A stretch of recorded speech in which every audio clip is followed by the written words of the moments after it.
Hey, Rob. I just got a message from Roy that he's having trouble joining. Could you reach out to him and maybe help him out? I can do that. Thank you. But it looks like we have a pretty good group here. So while Rob is helping one of our speakers get on, I think we'll get going. Welcome everyone to the CWCB Instream Flow workshop. My name is Kara Shiel and I'm an engineer with the Instream Flow team over at the CWCB. We have, let's see, how do I get this going here? Sorry everyone. There we go. Okay, so we have quite a bit to get through today, but we're going to spend about the first 50 minutes or so talking about the new appropriations, and I'm going to tell you about the process, and then I'm going to turn it over to our recommending entities to tell you about the new in-stream flow recommendations for this year.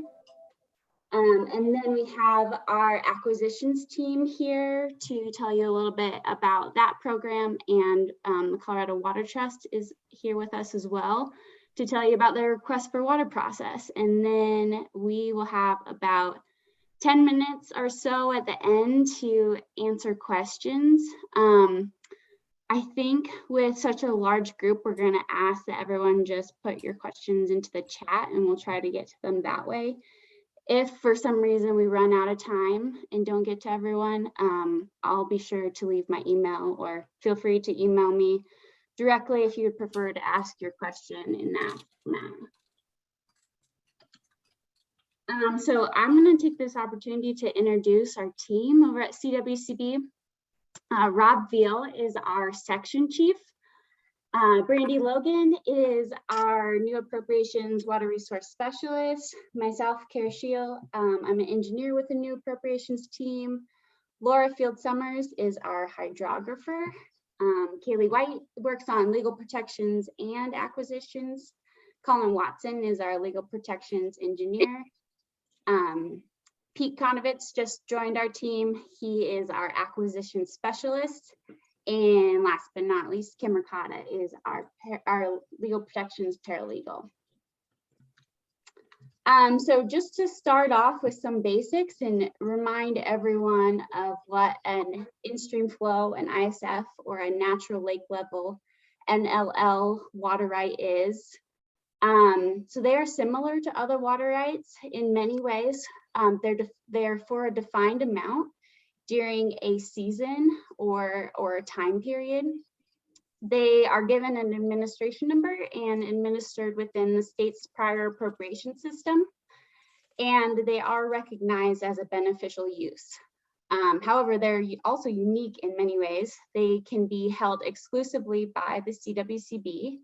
They're non-consumptive minimum flows, and the place of use, unlike say an irrigation diversion, which the place of use might be a plot of land, in the instance of in-stream flows, a place of use is actually in the stream reach or a natural lake, so it's not diverted. And then the beneficial use is to preserve the natural environment. So here is a map of the current in-stream flows that the program holds. There's over 1,700 in-stream flow water rights in the state. As you can see from this, most of them are located on the western half of the state in headwater streams, but they can be found anywhere. And I'm going to focus primarily on our new appropriations process and everything that goes into that. So I'm going to walk you through, I've kind of laid this out into 7 basic steps shown here. Don't strain your eyes to read them now. I'm going to walk through each one of them. So this process typically starts with an entity's conservation goal of some sort. So that entity can really be anyone, but most often we're working with federal agencies such as Bureau of Land Management or the U.S. Forest Service, or our state partners over at Colorado Parks and Wildlife, but it might be a conservation group or a county. And these conservation goals are typically tied to some sort of land, water, or species value. So I've thrown up a couple of examples here of what that might be. It could be related to the preservation of Colorado River cutthroat trout, or our native 3 species on the western slope, or it could be related to a riparian survey done by the Colorado Natural Heritage Program. So once our recommending entities have identified a need for the preservation of stream flow, they will need to formulate their recommendation. And this includes several things, but I've highlighted 2 of the major parts here.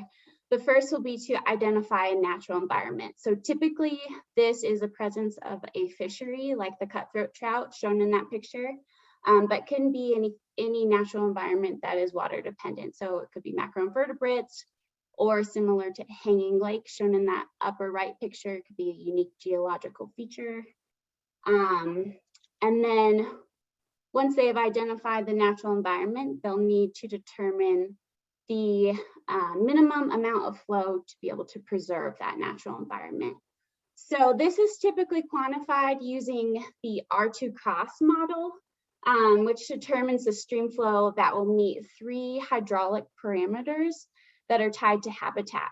And these hydraulic parameters are average depth, average velocity, and percent wetted perimeter. I put up an example on this slide just to give you an idea of the realm we're talking in for each one of these, but they do vary slightly with the stream channel size. So our R2 cross model will be able to tell us what stream flow meets each one of these habitat criteria. So after the entity has formulated their recommendation, they will present that to the CWCB staff at the annual Instream Flow workshop, which is where we are today. So later you'll be hearing from CPW, BLM, and high country conservation advocates about the recommendations they've been working on.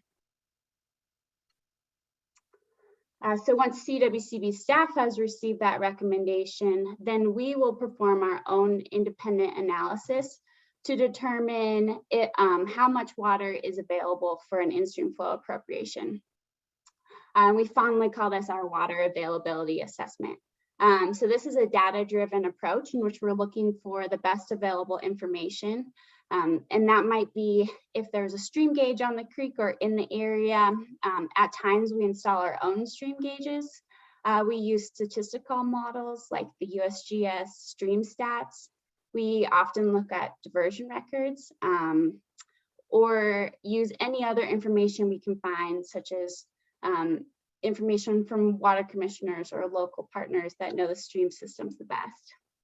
So this next series of graphics is just to illustrate how this process works. So this red dotted line shows an initial recommendation received from our recommending entity. In this case, we're looking at a stream gauge. So we've determined the median daily value for that stream gauge over its period of record. And then we refine that original recommendation to meet the water available. And this helps us not only with quantity, but also with timing of those flows. So at the same time that we're performing this analysis, we're simultaneously conducting outreach through various platforms.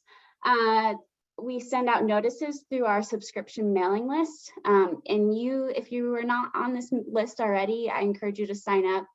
You can do so on our website. If you have any problems, feel free to contact me. We also conduct stakeholder meetings, so with the county commissioners or local governments or conservancy districts, any interested party.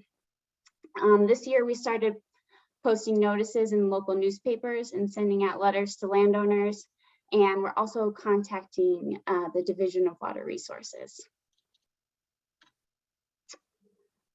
So once we have all our ducks in a row and have finished our outreach and our analysis and come up with a final recommendation, we present those to our board typically in January of each year, and that kicks off the board process. So in January, if approved, the board will form its intent to appropriate. And then during the March meeting, there will be a section for public comment. In May, we they will take final action on any uncontested appropriations. And if there are any contested appropriations, then a hearing and final action will be held in September. And once the board has taken their final action, then staff will file an application with the water court before the end of the calendar year. So those are kind of some of the basic steps that go into this. Of course, each one of these is a unique analysis. So often it's a lot more detailed, but I hope that gives you some idea of everything that leads up to a new in-stream flow. So I'm going to turn it over to our recommenders to tell you about the new recommendations they have been working on. But before I do, I just wanted to remind everyone of our ongoing in-stream flow recommendations. This list is long, and I don't expect you to be able to read it and process it all right now, but it is posted on our website at cwcb.colorado.gov. And you can find more information about each one of these there, as well as more details about the location and everything you might need to know. So yeah, with that, I'm going to turn it over to our recommenders. We have Katie Birch here today with the Colorado Parks and Wildlife. Then we'll go to Julie Nania with High Country Conservation Advocates.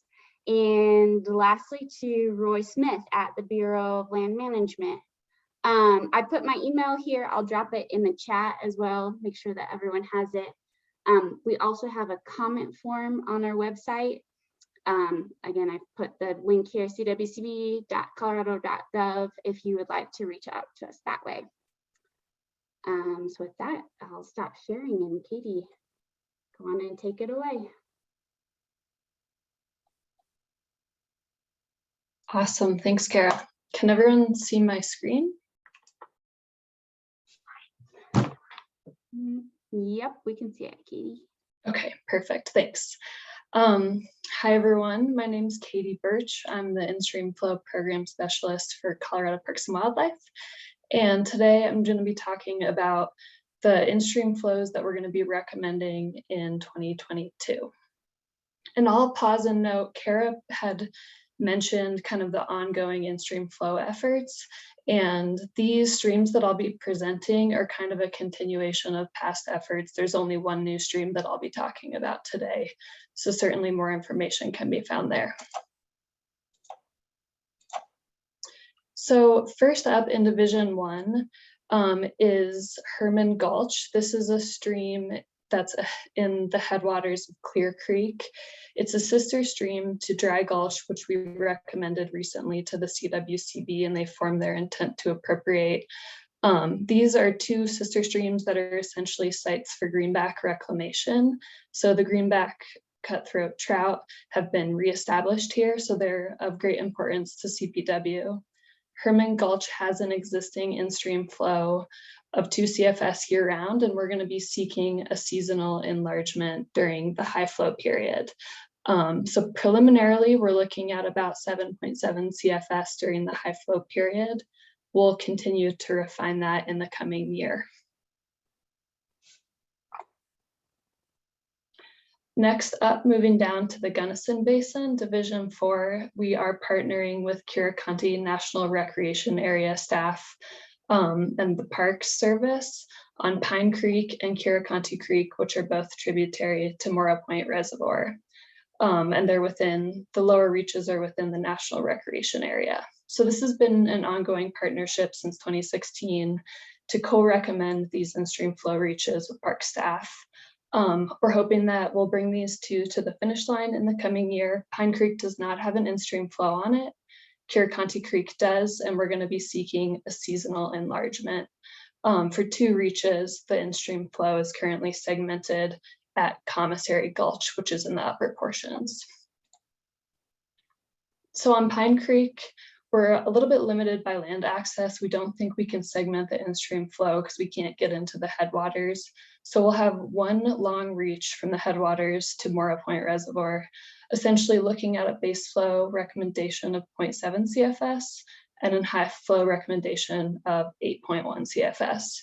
We'll continue to refine this in the coming summer, but that's kind of what it's looking like right now. And I'll pause and say that pine and Kirakanti were both important to park staff. I think there's some, they're somewhat popular for anglers for trout species. And so that was kind of why those rose to the top of their radar. And then here's a picture of Kirakanti Creek. The existing in-stream flow is 3 CFS above Commissary Gulch and 5 CFS year-round below Commissary Gulch, which is where this photo was taken. Based on R2 cross that we've collected, we think a seasonal high flow period enlargement is warranted to total around 17 CFS. And it's possible we might even increase the base flow recommendation by just a half CFS. But again, we'll just continue to refine that during the coming year and collect additional data above Commissary Gulch. And then this is a new effort also in the Gunnison Basin. 2 tributaries, West Steuben Creek, which flows into Steuben Creek, which you can see right here on that map, if you can see my cursor. Essentially, there's a diversion in the headwaters of West Steuben Creek, which is no longer being diverted. And so we're going to work to file and recommend an in-stream flow with the native water, that increased water in Steuben Creek in the coming year, because it's no longer being diverted at the Elk number 2 diversion. So this is kind of what West Steuben Creek looks like in its headwaters. And the R2 cross for that indicates about 1.1 CFS during the base flow period and about 4.4 CFS during the high flow period. Steuben Creek does have an existing in-stream flow of just 1 CFS year round, so it's pretty likely that we'll be looking for an enlargement on that lower portion too. And then another thing that CPW is kind of focusing on at this point in time are core conservation populations of Colorado River cutthroat, and all these streams that you see on the stream screen here are green lineage Colorado River cutthroat trout that are native to the Gunnison Basin, and the core conservation label indicates that they're non-hybridized, so they're very important to continue to conserve these genetics. So all of these streams are on the Uncompahgre Plateau. On the west side, we have East Fork Dry Creek, a named tributary to East Fork Dry Creek and Beaver Dams Creek. And then kind of on the other side, the east side, tributary to the San Miguel Basin, we have Red Canyon Creek, Kelly Creek, and Big Egg Creek. And all of these are home to core conservation populations of cutthroat, and they're very important to CPW to protect. So we've collected some data on these streams. It's been a challenging couple of years. It's just been really dry and these streams are really flashy. And if you miss the time frame, base flow is just very, very low and you can't get a good flow measurement. So we're going to continue to refine these recommendations. An unnamed tributary to East Fork Dry Creek, which is shown in this picture, actually provides more flow to East Fork Dry Creek than like the main stem East Fork Dry Creek. So it's been hard on East Fork Dry Creek to get good data, but for now we're looking at about 1 CFS during the base flow period and 2.4 CFS during the high flow period.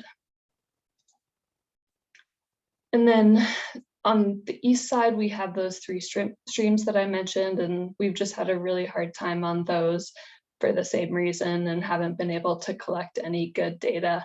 But you can see in the picture, we're gonna go out and collect additional R2 cross data, and these streams are just really great habitat for Colorado River cutthroat trout. So we'll continue to plug away at that. So with that, I think I'll just mention there's other candidates on the in-stream flow tabulation that we'll continue to plug away at, and I'm happy to answer any questions about these streams. And I think Julie is up next.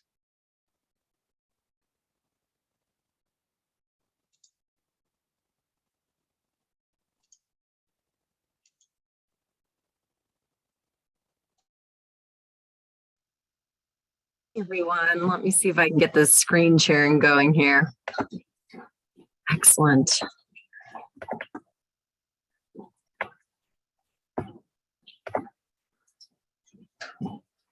All right. So this year, High Country Conservation Advocates has 2 new in-stream flow proposals. Both of these are in Division 4. So we're talking about the Gunnison Country. The first is Cross Creek. It's a high alpine creek up in the Taylor Park Basin. It's tributary to Lottis Creek up there. And both of these streams that we're looking at this year, we're focusing on because of their value as kind of these high cold water refugia in our basin. So there's no existing in-stream flow protection on Cross Creek that's held by the state. However, there is an interesting private in-stream flow right that I'll talk about a little bit later. For a natural environment, we've seen fish up there. We haven't any sampling from CPW, so we're going to be working this summer to see if we can get some of that done. There's also a healthy riparian area and abundant beaver activity, and I like this photo of the headwaters up there, where we've got quite a bit of ponding. So we also relied on the R2 cross technique for our preliminary recommendations. So these flow recommendations do meet 3 out of 3 of those criteria. And we are recommending for an initial recommendation, a winter base flow of 0.97 CFS and 1.4 CFS for a summer. We're hoping to get out there and collect additional data this summer. As I believe Katie mentioned, it was kind of a rough hydrologic year for all of us in the state. So we'd like to get out there and see what it looks like in a more normal, if we've got normal hydrologic year. So there is no gauge data available up there, but we did use a combination of stream stats and R2 cross to look at the water availability. It's also, I think, worth noting that there are not any diversions up on this creek, but there is an old grandfathered in private in-stream flow right with a priority date of 1910 that was for 5 CFS. And this is one of those unique rights in the state of Colorado. I think there's only a handful of them that were decreed for beneficial uses of stock water recreation, fish culture, wildlife procreation, and heritage preservation. But those are, once again, the individual rights that don't operate the same way that rights held by the CWCB do. So for stakeholders up there, this is primarily on public lands. It's about 2.3 miles running through the Taylor Park Basin up there. So we're looking to reach out to some of our federal land partners, as well as folks like the Upper Gunnison District, Gunnison County, CPW as well. Adjacent to Cross Creek, we've got another tributary to Lottis Creek that we're recommending this year. It's called Cameron Creek. And Cameron Creek also does not have an existing CWCB in-stream flow right. It is partnered with that group of those unusual private in-stream flow rights and has one of those that amounts to 12 CFS. It also has not yet been sampled by CPW, so we're not sure what species are up there, although fisheries have been observed. It's got a very healthy riparian area, and there are quite a few macros when we were out there sampling. So for our initial recommendation there, we are looking at 0.67 CFS for our base flow recommendation and just over 1 CFS, 1.1 CFS for our summer flow recommendation. For availability, similar to Cross Creek, there are no existing diversions on this reach. And we used stream stats to help true up our R2 cross. And the total length of this proposal is 3.7 miles from the headwaters to the confluence with Lottis Creek. And we've got a similar set of stakeholders up there and a similar composition of lands, primarily public lands, Forest Service lands up there as well. And with that, here's a gratuitous field dog photo, and I'm happy to field any questions either in chat or at my email, which is julie@hccacb.org. Thanks.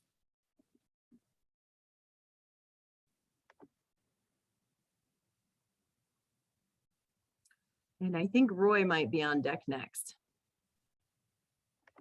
Yeah, Kara, are you waiting till the end to take questions Yeah, after all three? all three of us present? Yeah, I think we'll do that just to get things Okay. moving into the end. Okay, then I'll proceed with my presentation here. And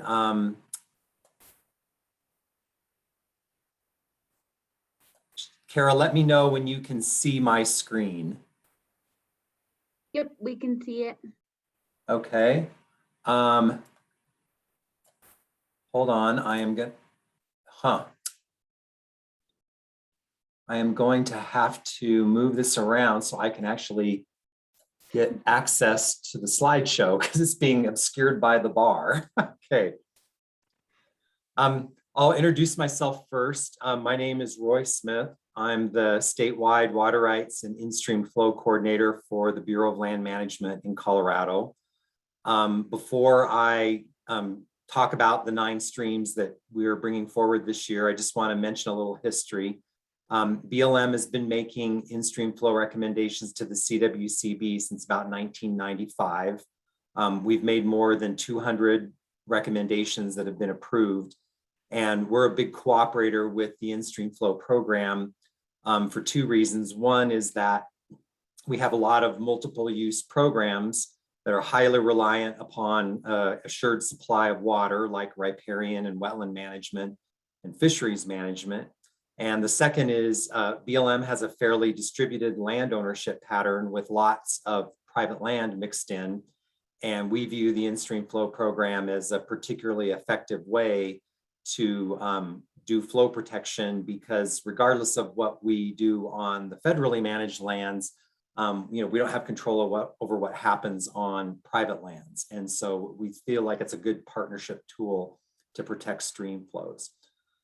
So with that, I'm going to move into our recommendations and hopefully show you some beautiful locations on BLM lands, including this one, which is going to be BLM's first natural lake level recommendation that we've done in over 25 years of cooperating with the program. First, I'm going to start with Water Division 4. And Kara, can you see my cursor? Yeah, I can. You can. Okay, I don't want to make sure whether to use that or not. So the first creek that I have a recommendation on is called Van Boxel Creek. It is south of one of the areas that Katie was talking about, south and west of Curricanti National Recreation Area. This is an aerial image, and I'll use aerial images to show you where these streams are. This lake that I'm circling here with my cursor is Silver Jack Reservoir. And the Little Cimarron River flows from south to north, and I've noted it here through this canyon. And Van Boxel Creek is a tributary to the Little Cimarron River. It starts up here on the top of High Mesa, flows through some open meadows, and then down through a canyon to its confluence with the Little Cimarron River. And the natural environment here is brook trout. We also have a nice macroinvertebrate community, and we have a fairly standard riparian community for this size of stream and this elevation. This stream has an existing in-stream flow water right, and the first time I laid eyes on it, I thought, 2 CFS does not seem like enough for a channel of this magnitude, and our R2 crosswork verified that.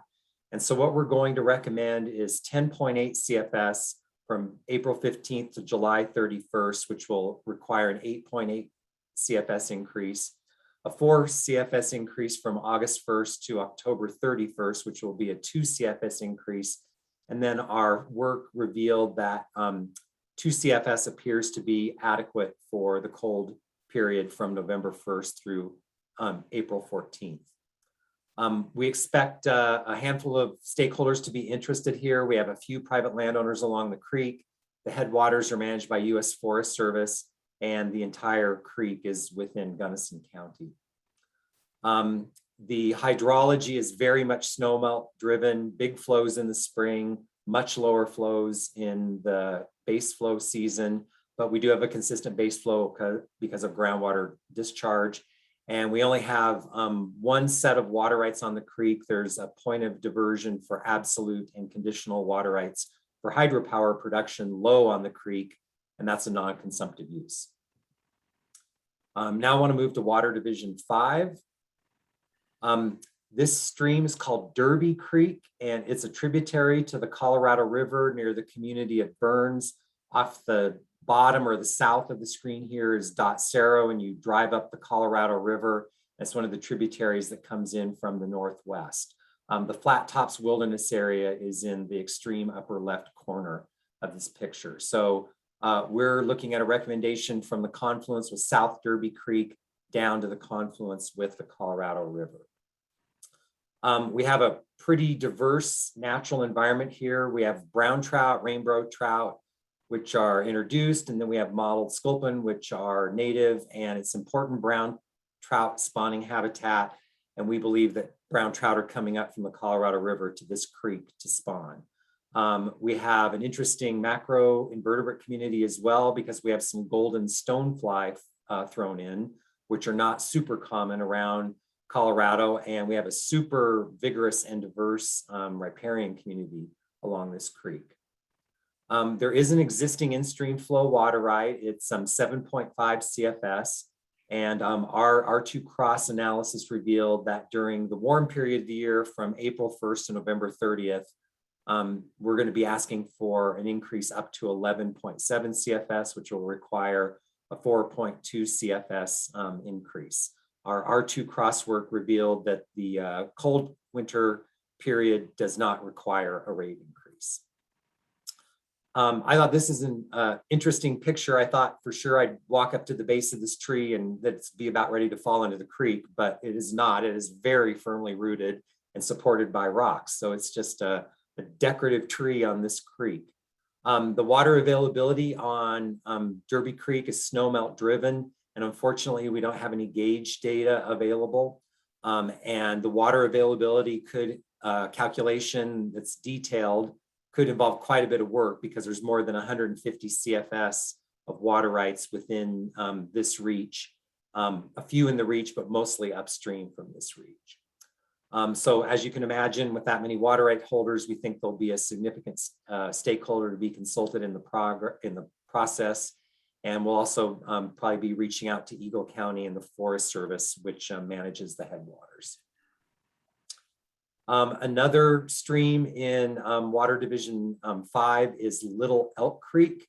And here on the upper right-hand corner of the photo is Snowmass Village. And we're in the Roaring Fork watershed here that I'm tracing with my cursor.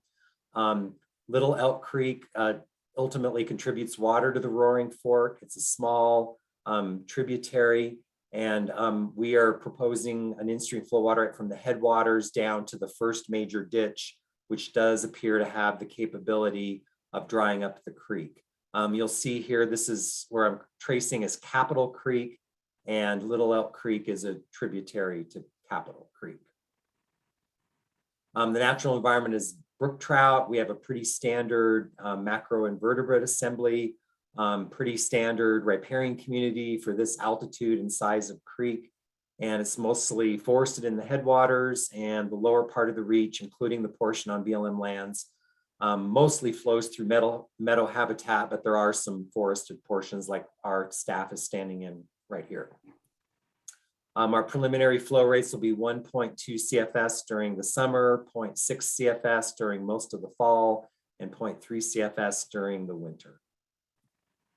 Again, this is driven by snowmelt runoff. We have some nice springs that provide groundwater discharge, and we have no gauge data available, but the water availability analysis will be simplified because there's no known diversions from this reach of the creek.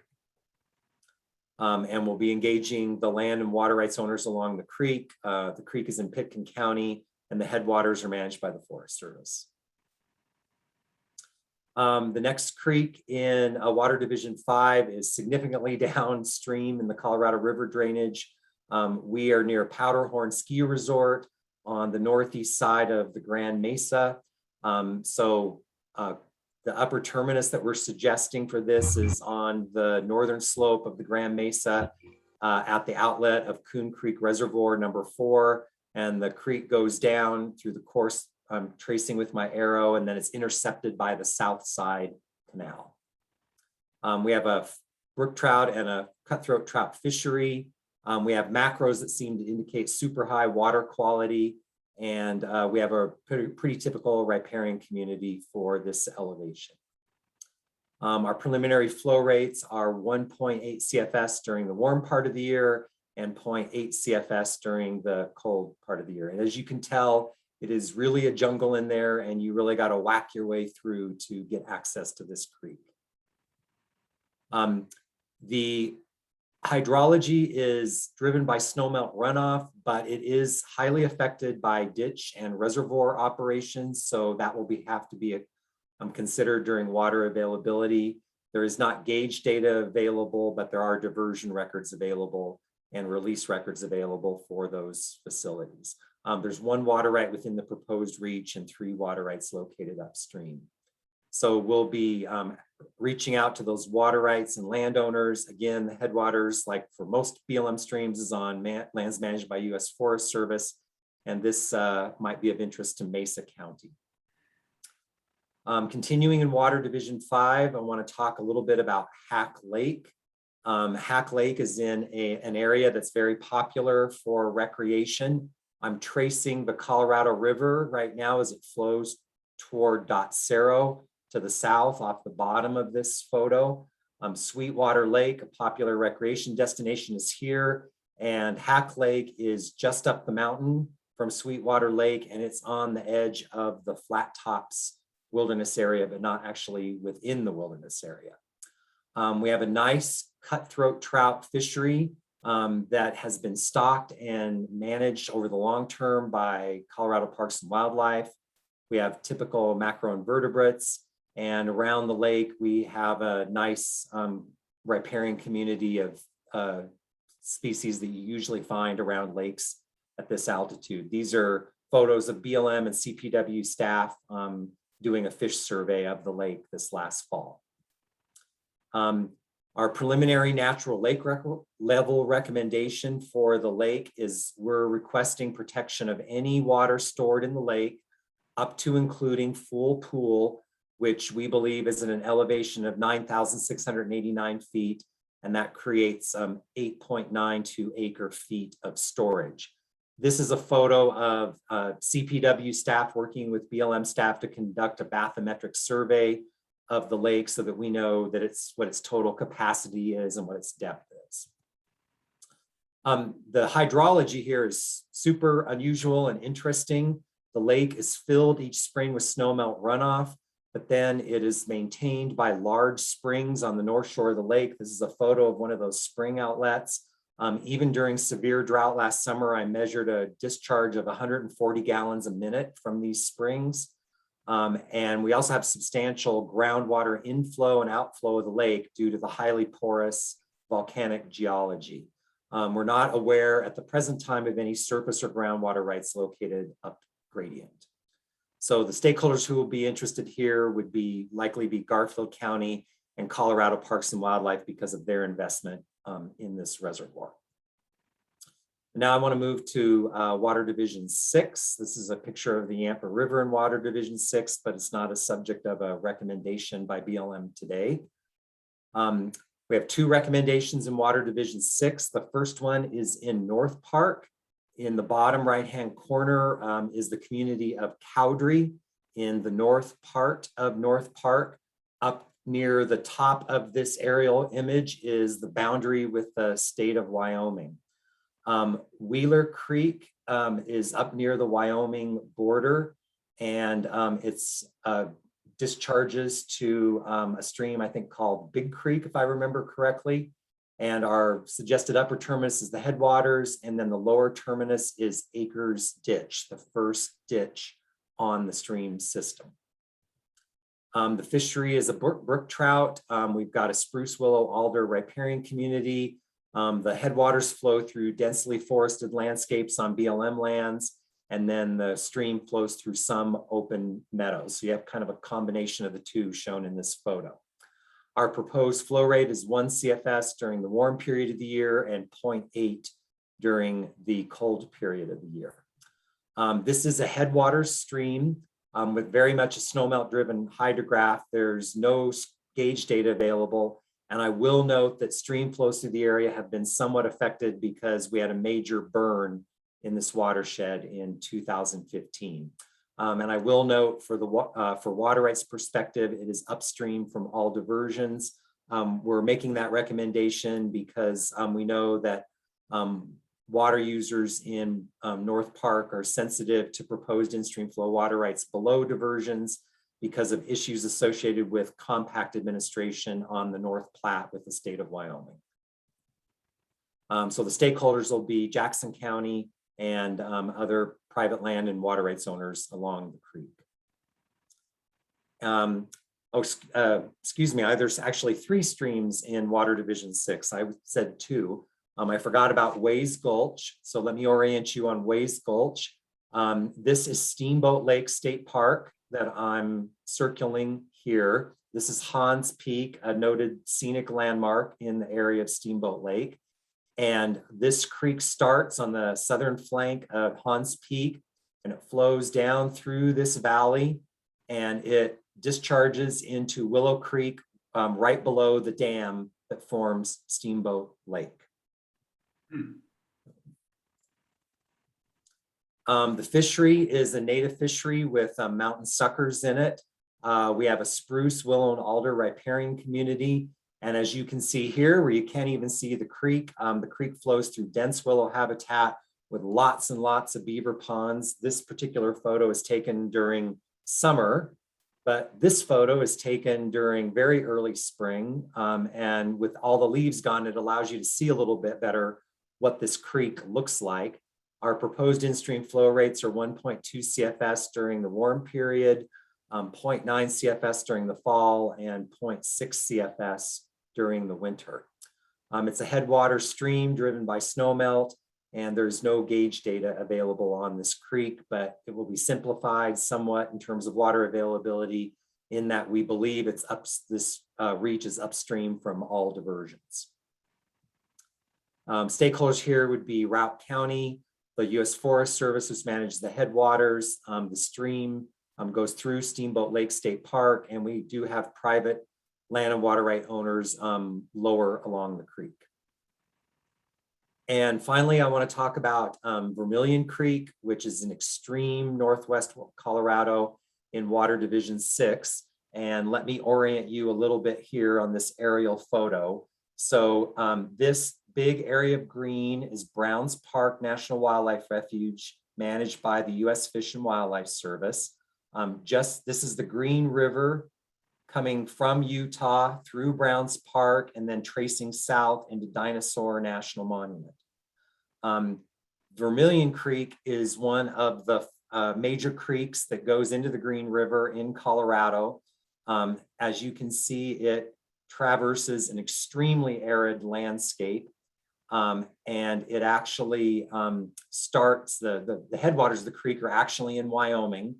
Just north of this aerial photo is the Wyoming border, and it comes south into Colorado and becomes sufficiently perennial to support fish once it reaches this confluence with this creek here called Talamantes Creek. And we've broken the creek into 3 segments because of the differing hydrology in the 3 segments. The uppermost reach is from Talamantes Creek down to a place called Ink Springs. Ink Springs is a major discharge point into the creek and creates quite a bit different flow regime than up above Ink Springs. The second reach is from Ink Springs down to the head gate of the Vermilion Ditch. And the Vermilion Ditch is important because it's a senior water right, and it has the capability of sweeping the creek during low flow and base flow conditions. And then our third reach is from the headwaters of the Vermilion Ditch down to the confluence with the Green River, and that includes some lands managed by Fish and Wildlife Service as part of the refuge. So in accordance with the different hydrology, we also have slightly different natural environments in these different parts of Vermilion Creek. But we have a lot of native species occupying these reaches. The upper reach just supports mountain sucker. The middle reach from Ink Springs to Vermilion Ditch supports mottled sculpin and speckled dace. And then reach 3, which is accessible to fish that also inhabit the Green River. You have a much broader diversity because fish come up frequently from the Green River into this reach. So you get, species like brown trout, creek chub, fathead minnow, and red shiner. Throughout the creek, you have native riparian species, cottonwood and willow, but you also have some introduced riparian species. We do have Russian olive, as you can see here on the left. We do have some Phragmites, which you see here on the right. So it's a combination of native and introduced riparian species that form the riparian community. On the upper reach, with the least water available, we are recommending 1.2 CFS during the warm period and 0.9 during the cold part of the year. On that second reach, which has that additional inflow from Ink Springs and other springs in that reach, we're recommending more, which is 2 CFS during the warm period and 1.6 CFS during the fall and the cold period. And then reach 3 is a seasonal recommendation only, because the Vermilion Ditch can sweep the creek. We are recommending 2.2 CFS from October 16th to April 15th, which is the period of the year when generally irrigation does not occur. There is flow in the creek, and that allows fish to come up from the Green River into this reach. This is a period of this is a photo of one of the many springs that contributes discharge to the creek in the Ink Springs area, just as by way of reference, but it's a very arid environment. This creek is incredibly important in this really arid environment.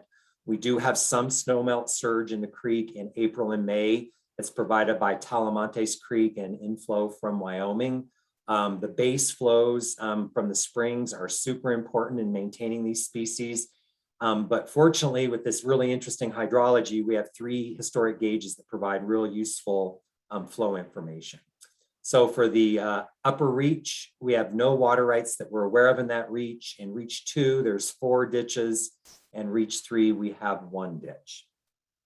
So our stakeholders will be Moffat County, Ink Springs Ranch, which by the name you can tell it manages and owns the land around Ink Springs. We have Diamond Peak Ranch, which diverts water through the Vermilion Ditch. The State Land Board owns some parcels, and U.S. Fish and Wildlife Service manages land on the lower reach number 3. So that's just a real quick tour of what BLM's bringing to the board this year. And if you have any questions, I'll remain on the line to answer those. And it looks like we're doing good on time. So hopefully we'll have about 10 minutes at the end too for any questions as well. Sure. But we will turn it over to our CWCB acquisitions team and Pete Konovitz to introduce the acquisitions. Thanks, Kara. Hello, everyone. My name is Pete Konovitz. I joined the CWCB Instream Flow program in September of last year. And my role here, as Kara said, at CWCB is in part to help administer the Instream Flow acquisitions program, in addition to helping oversee the physical protection of existing Instream Flow water rights. For the previous 14 years, I was with Colorado Parks and Wildlife, helping manage their water portfolio in the Platte River Basin. So I know this workshop's been traditionally focused on new Instream Flow appropriations, but I wanted to make a plug for the acquisition side of the house and also tee it up for the Colorado Water Trust, who works very closely with CWCB on acquisitions, and they're going to present on their work in just a minute.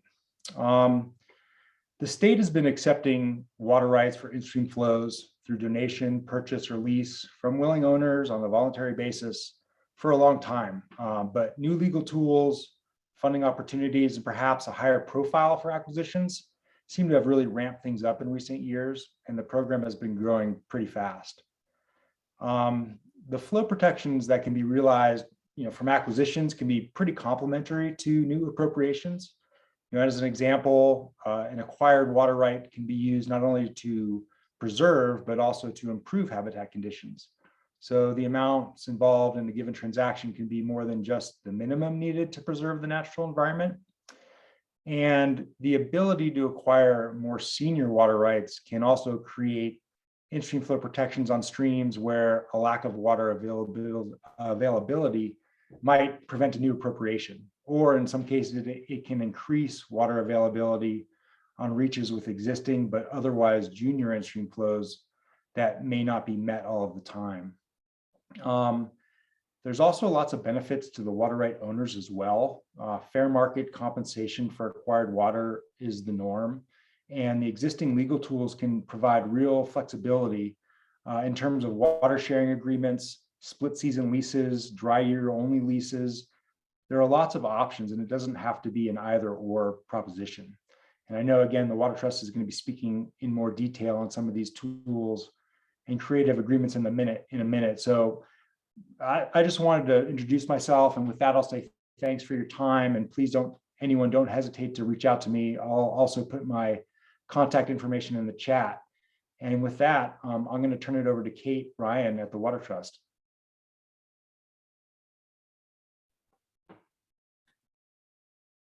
Thanks, Pete. That is a great introduction. I'm going to speak about the Colorado Water Trust's Request for Water program. And this is an outreach program that we've been doing annually for some time now.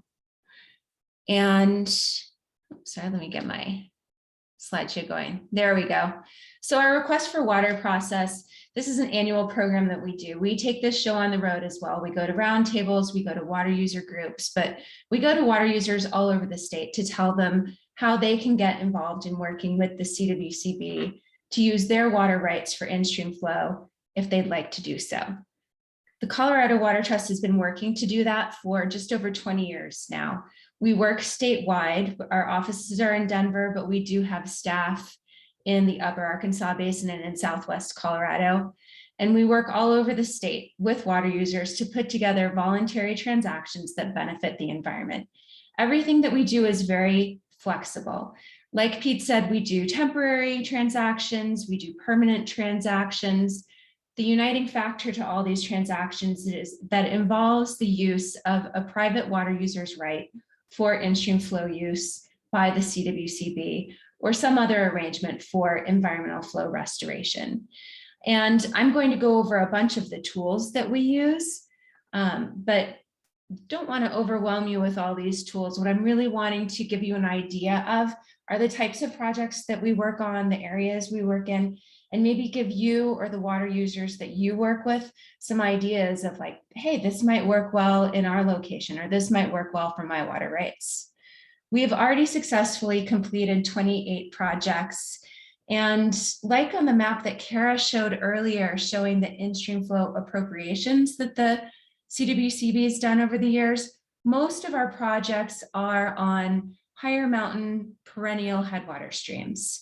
We've branched out recently and we've been able to do more projects on the Front Range and on the main stem of the Colorado and some bigger, harder working rivers. But the tools we work with are pretty flexible, so we can find something to work in just about any location. When we kick off this Request for Water process, we are going around the state and we're inviting water right owners to submit a confidential preliminary offer of water rights to the Water Trust. This doesn't mean you're signing up for anything. It just means you're exploring an option of how you might be able to use your water rights for stream flow restoration or in-stream flow use by the CWCB. The CWCB does have a formal offer process. And so we work with water users in advance of putting in a formal offer. If you work with us, everything that we do with you is confidential, and we're basically helping you explore opportunities. If we do end up working with the CWCB on a project, then we begin working closely with the staff you see on this call today, on people like Katie Birch, who are looking at how different flow rates will help the environment. But up front, we just do like a very confidential and initial free review of what opportunities you might have with your water rights. We do have certain criteria for the water rights we work with. We work with all sorts of water rights, whether they are direct flow diversions through ditches or whether they're water rights that are stored in reservoirs. But when we work with direct flow rights, we look for water rights that have a decreed diversion rate of greater than 1/2 of a CFS. And when we work with stored water rights, we work with water rights that are decreed for a volume of greater than 20 acre-feet. When we work with senior water rights and have them used for in-stream flow purposes, we are typically taking the water rights that have been used and consumed and then transferring that consumed portion of a water right to in-stream flow use. So we do want to work with water rights that have a good history of use. And when we work with irrigation water rights, we need the water right owners we're working with to be willing and able to dry up associated acreage while their water rights are being used for in-stream flow use. And this could be on a 1-year basis. It could be for part of the year. It really just depends on what you want your project to look like. We cannot accept conditional water rights, groundwater rights, springs, or any water rights that are on the abandonment list. So we ask for all this type of information. If you're interested in doing requests for water, you input this into a form, or you can speak with one of us on the phone. If you're not sure if you meet these criteria, it's totally okay. You can still call us up and we can see if we can work with you. And what we do when we're seeing if we can work with a water user is we look at a stream, we see if that stream might benefit from the use of a senior water right for in-stream flow purposes. And then we look at that particular water right and we evaluate it to see if it can be used to restore stream flow. If the water right at issue is in the right place and at the right time, we can figure out if there's a tool that works. I'm going to go through some of the tools that we do use. And again, I don't want you to get too bogged down and these are the tools and this is what I need to use this certain type of tool. Rather, we want to give examples of the types of tools that we use so water right users can say, okay, if I were to use my water rights for in-stream flow purposes, what sorts of project structures might be available to me? One of the most useful tools for environmental purposes is either a long-term loan of water rights to the CWCB or a permanent acquisition, basically a sale of water rights or perhaps a donation of water rights to the CWCB, and the Water Trust can facilitate that. When we do a permanent acquisition, we always have to change the use of that water right. So a water right owner, they may even want to use their water right for in-stream flow use, but the CWCB is the only entity in the state of Colorado that can use water rights for in-stream flow purposes. And so what we do with the water user and the CWCB is first see if their water right looks like a good fit for the program, and then help them through the process of going through a change of use of the water right in water court. I think there is actually a question that popped up in the chat that I thought was really interesting that asked, you know, in certain areas, is there any way to make an incremental increase to an in-stream flow water right? And there are, I think, 3 main reasons why the use of senior water rights for in-stream flow purposes is so valuable. One of those reasons is that existing water rights tend to be more senior than the CWCB's appropriated in-stream flow water rights. So if a water user comes to us, for instance, and they have a 1900 decreed water right that's been used for irrigation, and they want to sell the water right, then we can go through water court, change the use of that, and that water right will retain the original priority that it was adjudicated with. So it would retain a 1900 priority, which is, you know, more valuable, especially under changing conditions in many instances, than a 1977 in-stream flow water right might be.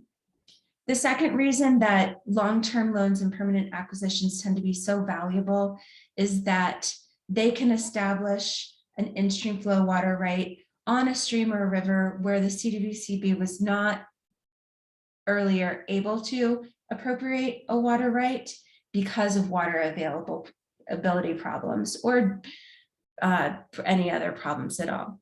And then the other reason permanent acquisitions are so useful for in-stream flow is that Water rights that are acquired by the CWCB for in-stream flow use can be used not only to preserve the environment to a reasonable degree, but to improve the natural environment to a reasonable degree. And when I think of this as, perhaps if I'm trying to explain to some of my friends who aren't as involved in water issues as I am, what that means, it basically means a higher volume of water in the river or a higher flow rate in the river. And so that's something that's useful for the use of private water rights when they're converted to in-stream flow uses.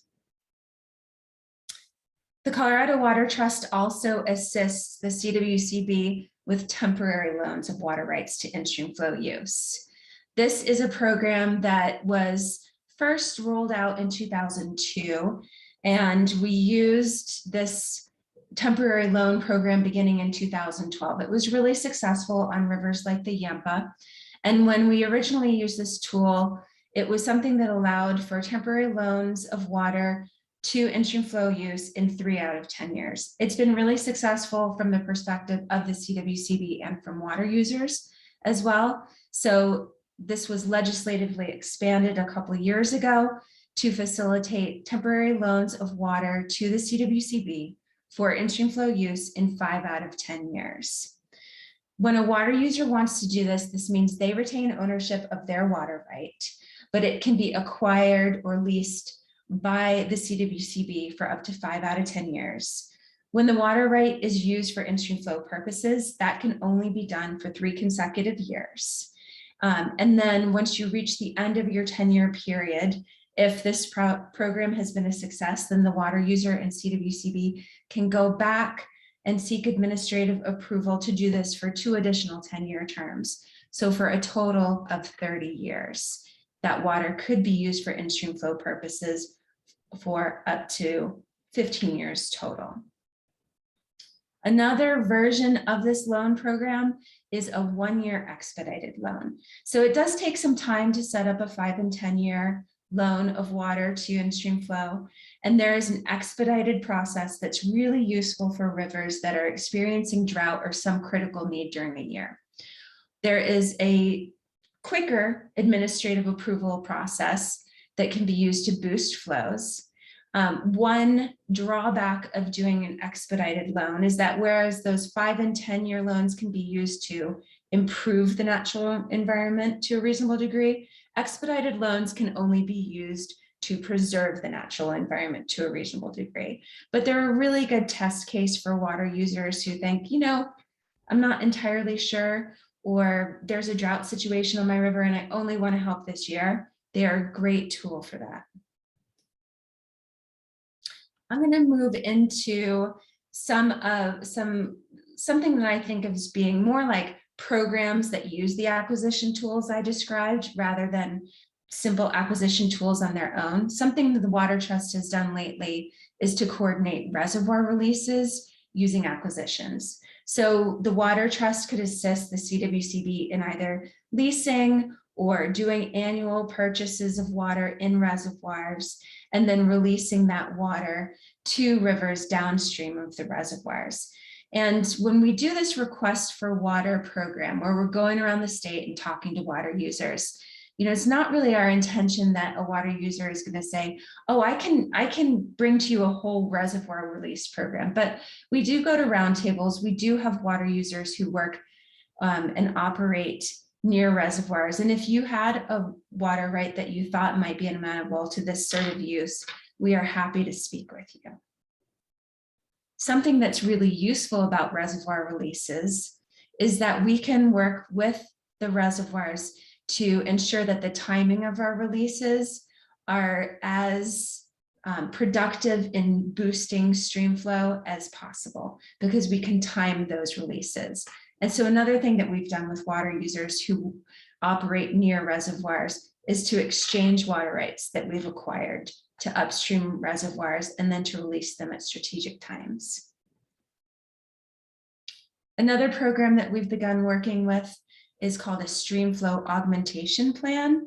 And this involves the use of water rights that are perhaps decreed for irrigation and that might have been changed and quantified for augmentation use over time. And those could be used in a stream flow augmentation plan. This is something that can be done on a stream reach with or without an existing decreed in-stream flow water right. So it's very useful there. And then another thing that's really useful about stream flow augmentation plans, you can see is what they do is they take water rights that are available for acquisition and use them all together. So what we can do is work with water users in the basin where there may be multiple water users who are interested in using water rights for in-stream flow purposes, and they want to work together to amplify the impact of their water rights on those streams. And so that's just something that we're working right now on an augmentation plan in the Cache-la-Poudre Basin. And we've had some interest from water right users across the state.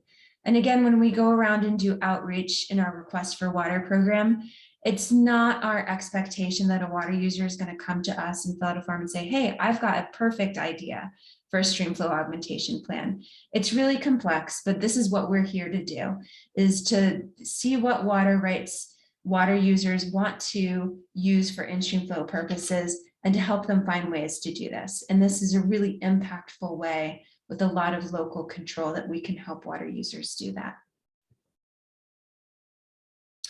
So we just went from super complicated. I'm going to dial it back a little bit and introduce to you what is called a water conservation program. A water conservation program is a much simpler way of boosting stream flow. Under a water conservation program, the Colorado Water Trust can work with a water user who diverts water from a stream and get a 10-year administrative approval for that water user to leave their water in the stream. One thing that's really important about this particular program is that, like the leases that we work with and the permanent acquisitions, if a water user wants to hold on to their water right, this tool provides them with protection from abandonment and diminishment in what the Division of Water Resources would consider their historical use of their water right. This is something that's in statute. It's always protected. And we work with water users to really clarify and make sure that they're comfortable knowing that their water rights are protected if they work with us. Under a water conservation program, this water is not protected legally as in-stream flow, so it is available for diversion for use by other water users, either upstream or downstream of the location right away. But it's a very valuable tool and it's really quite easy for us to use. So we've had good success in using that with quite a few water users.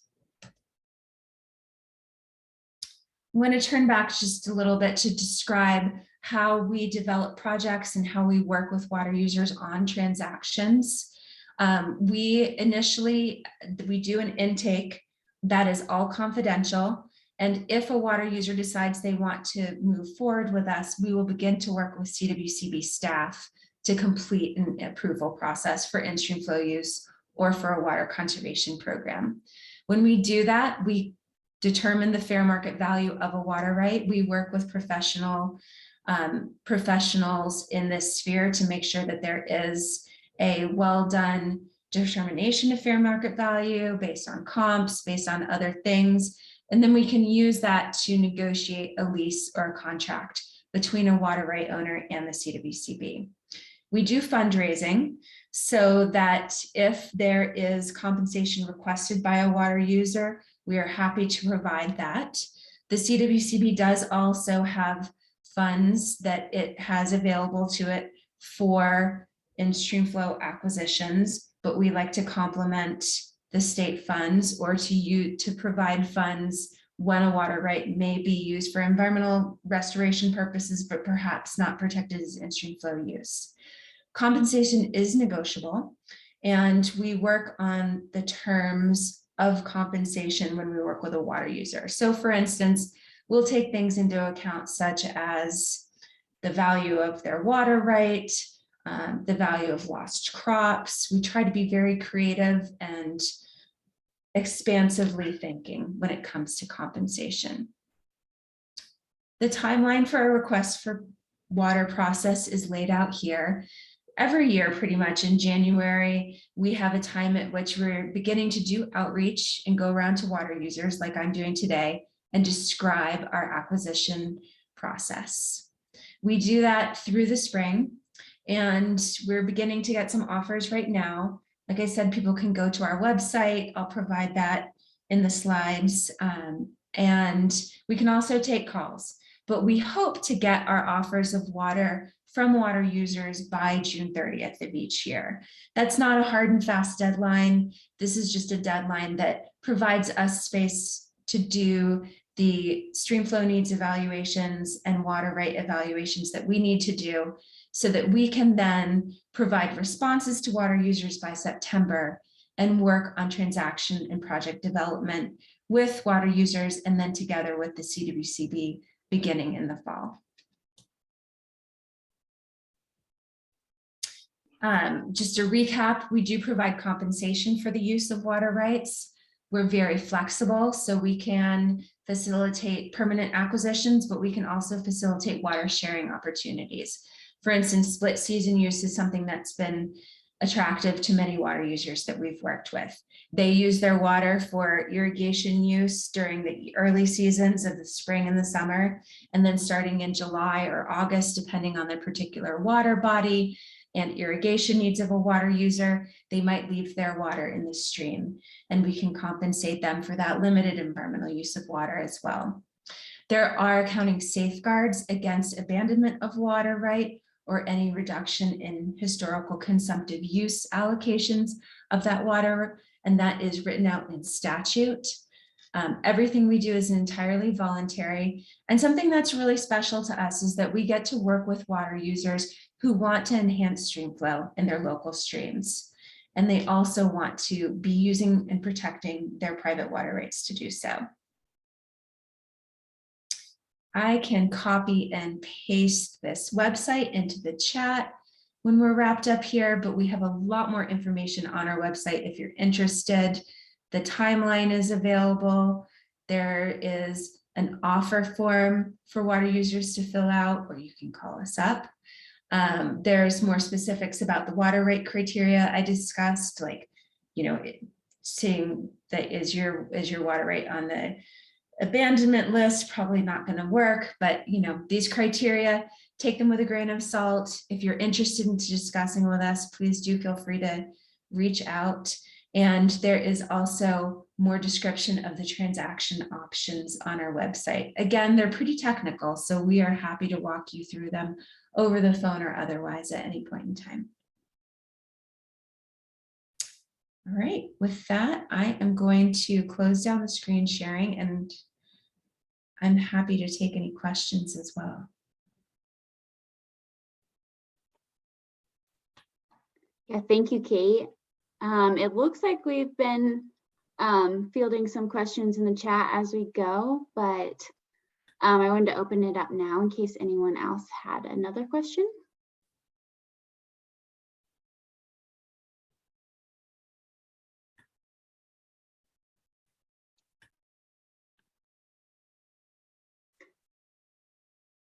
You'll just have to unmute yourself if you'd like to speak up.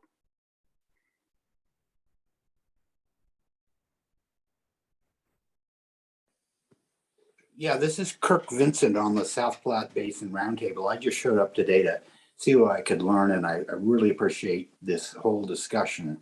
And I'd also like to say hi to my friend Kate Ryan, who served with me on a municipal water resources board. So hi, Kate. Hi, Kirk. It's good to see you.